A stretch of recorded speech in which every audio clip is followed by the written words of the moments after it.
Another day, another dollar. And I got 4 or 5 seconds in Friday. I'm trying to make it back home by Monday morning, I swear. I'll be not the lyrics. Alright, and we're done. Okay.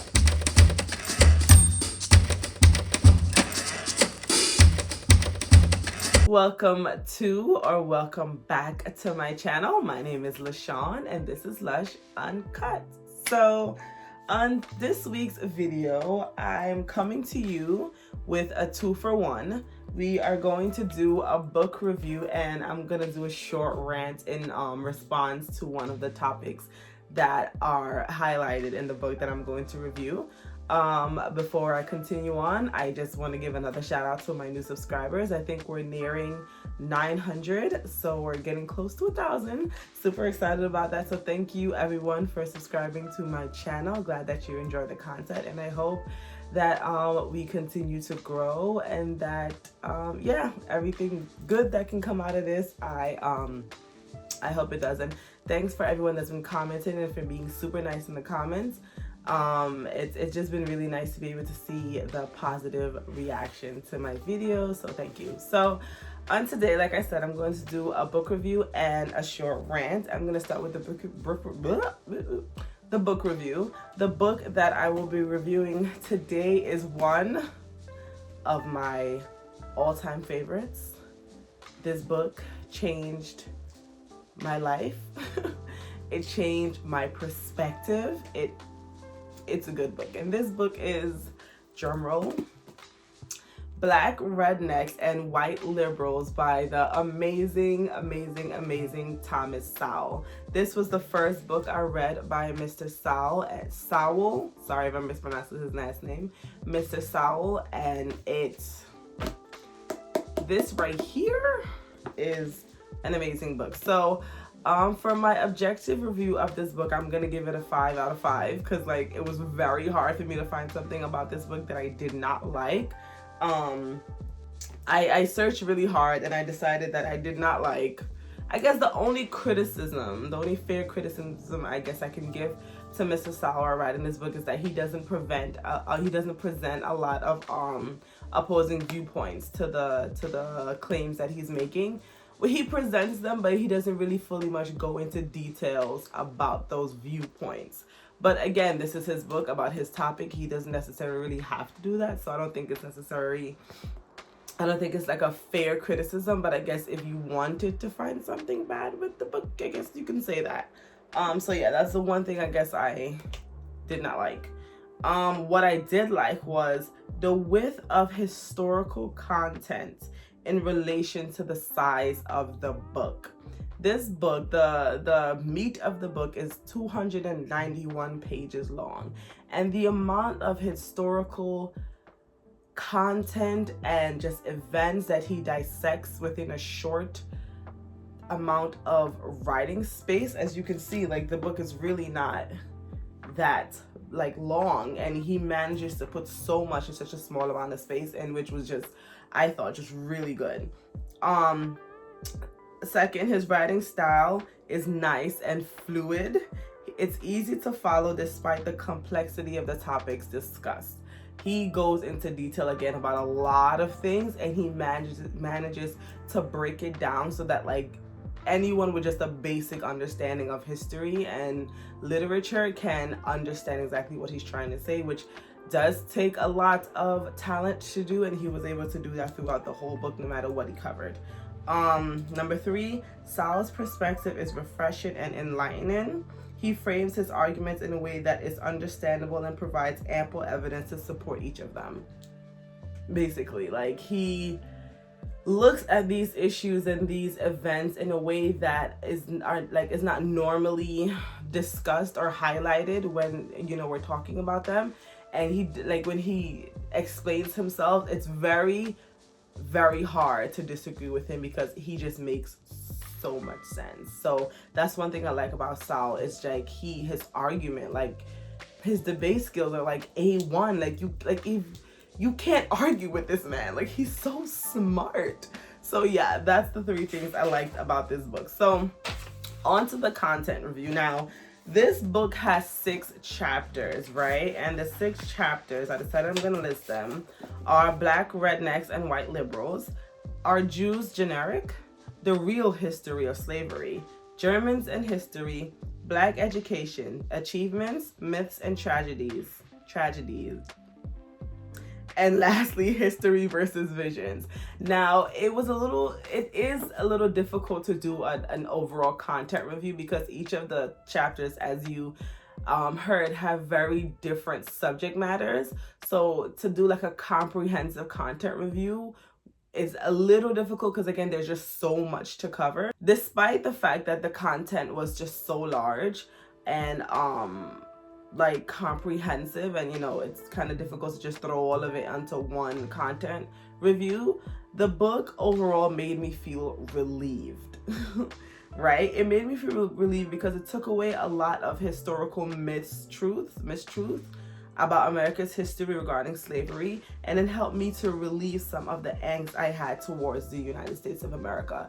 Being a Black person in America, and the way that we are taught about the history of slavery and Black people in America, it's very, like I said before, very one-sided, it's very detrimental.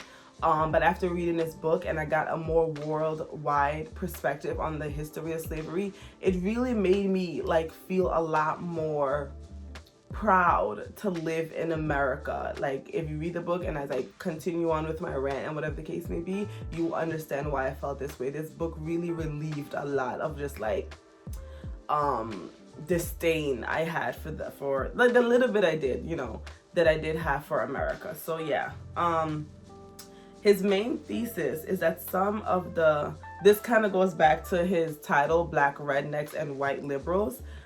It surrounds the fact that there's this assumption, right, that derogatory cultural trends, also known as being ghetto, is uniquely exclusive to African Americans. And he dissects that by saying that is obviously in fact not true, and that a lot of the roots that type of culture is like come from, the root of that type of culture, that the ghetto culture really kind of sort of stems from Scottish immigrants that settled in the early American colonies. Now, I'm obviously not doing this argument justice, but basically Sowell goes into the history of, I think, northern Scotland all the way back before back during colonial times, and he talks about some of the not so positive aspects of that culture. And when that group of immigrants came to the American colonies, they settled obviously in the South, and they integrated and assimilated into American culture, but obviously they did not lose some of the negative aspects of their culture. And the way cultural assimilation happens, and cultural what is the word I learned in elementary, is a delusion, not delusion, diffusion. How cultural, I think that's the right term, cultural diffusion happens when people come around each other, they get familiar, and they start exchanging ideas and way of lives. So because of that Scottish culture kind of, became part of American culture, and because a lot of African Americans were in the South, they kind of picked up some of those trends, basically.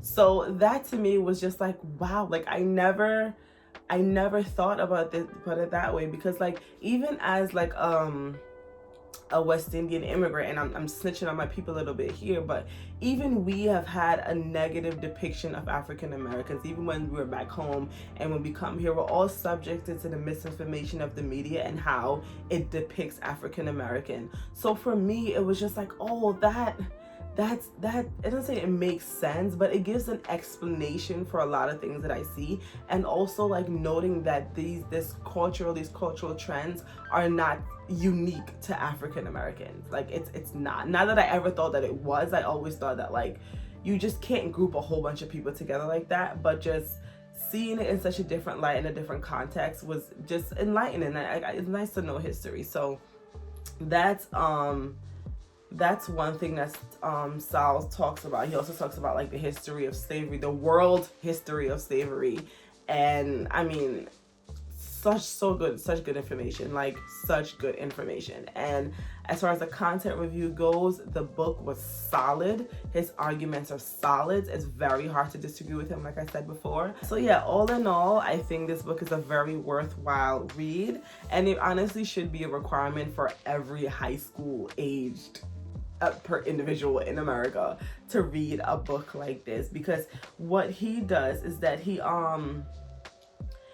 extends the width in which we cover history, right? And I'm going to highlight one of the topics I think that he does a great job of presenting, and that is the real history of slavery. When you think about the way history is taught in America, it's taught in the sense where just like these evil white men was like, you know, they went to Africa, they saw these savage beasts of black people and were like, we should use them as slaves because black people are less than us and we just might as well do it, right? So Sowell spends an entire chapter, about 50 pages of writing, dissecting why this is absolutely not true. So he writes here on page 113, he says, before the modern era, by and large, Europeans enslaved other Europeans, Asians enslaved other Asians, African enslaved other Africans, and the indigenous people of the Western Hemisphere enslaved other indigenous people of the Western Hemisphere. Slavery was not based on race, much less on theories about race. Only relatively late in history did enslavement across racial lines occur on a scale as to promote an ideology of racism that outlasted the institution of slavery itself. So racism was not the driving force behind slavery. Racism was born out of slavery, which to me was just like, thank you for letting me know that. I appreciate it, because when you think about it, slavery has been around literally since the Bible days. Like, slaves are mentioned in the Bible. Slavery was a widely culturally accepted practice before it was abolished in the West and abolished in America. And Sowell states in this book that the abolishing what?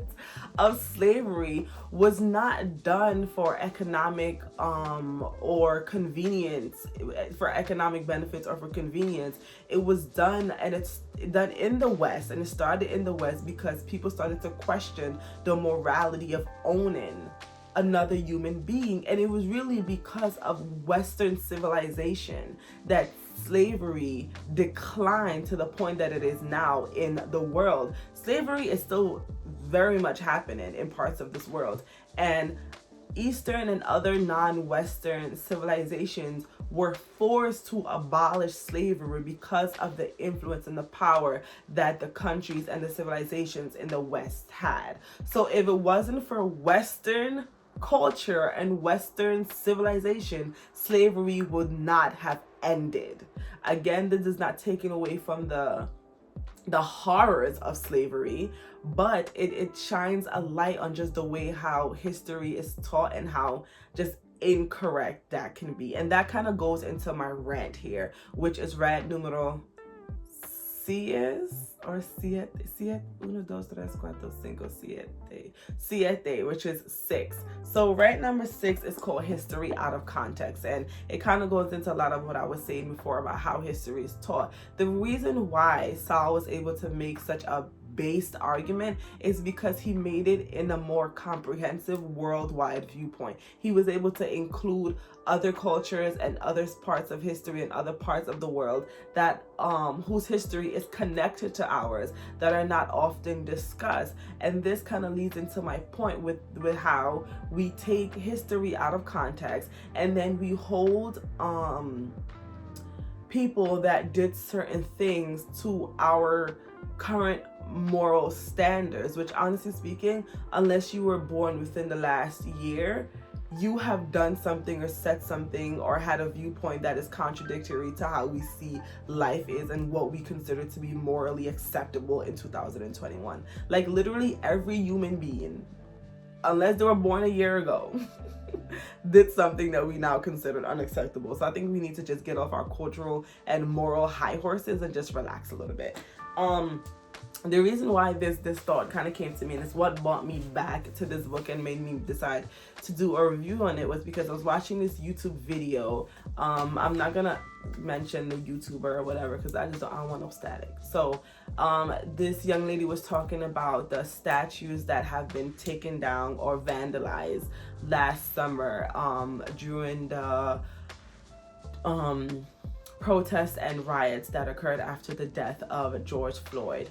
And she was basically dissecting why she felt that, like, in some sense she understands the argument that goes against the tearing down of these statues, but then she also understands why people want them torn down. And she was kind of just breaking it down a little bit. And I appreciated the video because it gave me a nice viewpoint as to why, you know, people on both sides of this issue feel the way that they do. Right. So a lot of the things that she mentioned, right, I think she highlights George Washington, and she's just like, you know, I think his statue was either taken down or vandalized, or he's on the chopping block or has been chopped already. And she talks about the fact that George Washington owned slaves, right? And it's like, as long as you own slave back in those days, there's nothing that can be talked about. You need to be just thrown out in history, needs to be erased from history, put you in a museum, leave you in the history books, but we cannot honor any of the other things that you have done that contributes to the world that we live in today, right? And while I understand, yes, slavery was horrific, no other human being should be owned by another human being. That's not okay. But what we need to do, right, is take the actions of these individuals and put them back into context and realize that the choices that they had to make concerning slavery is not as cut and dry as we think it is. Again, slavery was widely and culturally accepted worldwide. It was something that was just normal in some sense. Like, as horrific as it was considered perfectly normal and perfectly understandable in those times. So when slavery obviously came to America and the abolitionist movement began, you know, getting traction, whatever the case may be, the leaders of that time was really faced with a tough decisions. And Sowell goes into this in his book when he talks about the fact that, like, abolitionists wanted the slaves to just be set free, like just let them go. And some of the people that were anti-abolitionists, of course, some of them wanted slavery to continue, but I think Abraham Lincoln, I believe he was not for abolishing slavery in that way. They were like, we can't just set these people free, considering the generations of anger, rightfully so, that they have against their captors and the people that live in a society that has been keeping them quite literally in chains. What is going to happen with all of this anger and emotion, and you just set these people free? Who's to say they won't be like some sort of a race war? And that's what they fear. They didn't want, like, the colonies and the United States at that time was still very fragile, and they just felt like a race war was not something that it could handle, which was, you know, in fact not true, because the Civil War did happen. The United States is still, as of now, the United States. So maybe their fears were not legit, but they it's not like as if they didn't have evidence, you know, like they had a reason to be hesitant to just set the slaves free. And in addition to that, they were like, okay, yes, we want these people to be set free, but we need to provide them with the way to assimilate properly into the society. We can't just be like, oh, you know, go free, and you have no education, you have no formal training on how to do anything. How are we supposed to then accept you into a society where you can't function as a member, you know, a contributing member to the society? So they had many thoughts. They wanted to, I think, decided to give the slaves land, or some said, okay, well, then send them back to Africa. And they did try that, and it did not work out, because at that point their immune system was not used to, like, the diseases that were in Africa at that time. So a lot of them went to, I think it was Liberia, which was the American colony in Africa, and they didn't make it because they died out because their immune systems could not handle the diseases and infections that were particular to that place.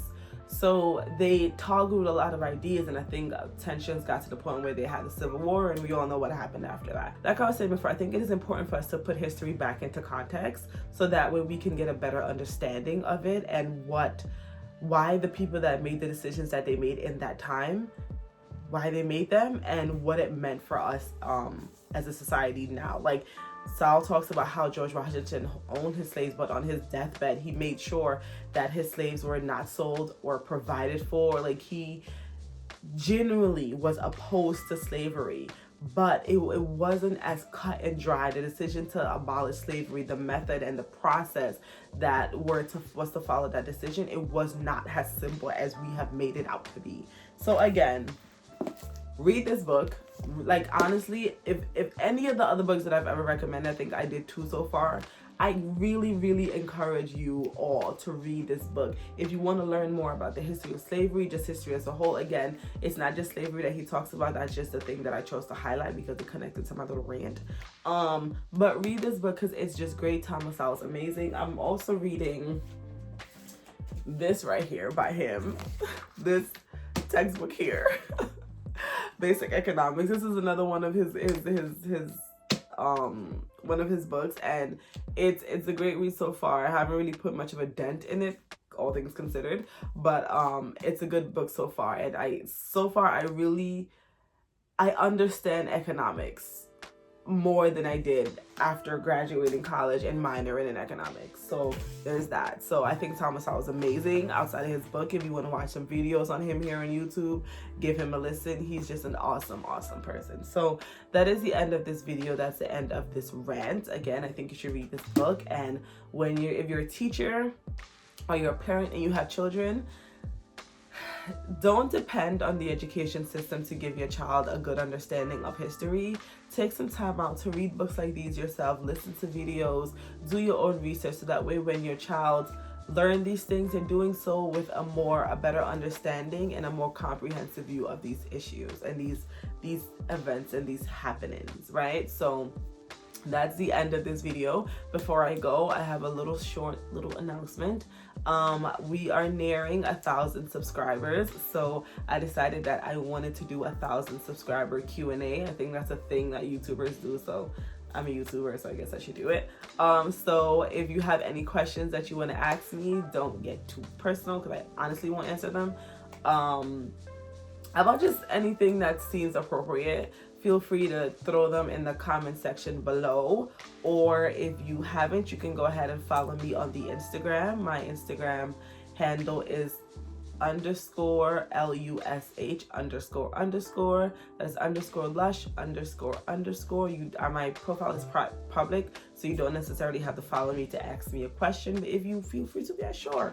That'd be cool too. So if you have any questions, throw them out there. I'm going to choose a few. Hopefully I get a decent amount, and I will be more than happy to answer them in my next video. If we don't reach 1,000 subscribers at that point, I'll just do it after that. As soon as I get 1,000 subscribers, I'm going to do that, and I'm super excited. It's Saturday. This is why I'm such in a good mood, and I'm gonna brunch. Brunch is fun, so there's that. Okay, so that is the end of my video and the end of my rant. I hope you enjoyed it. If you did, please feel free to subscribe, like this video, and throw something in the comment section below.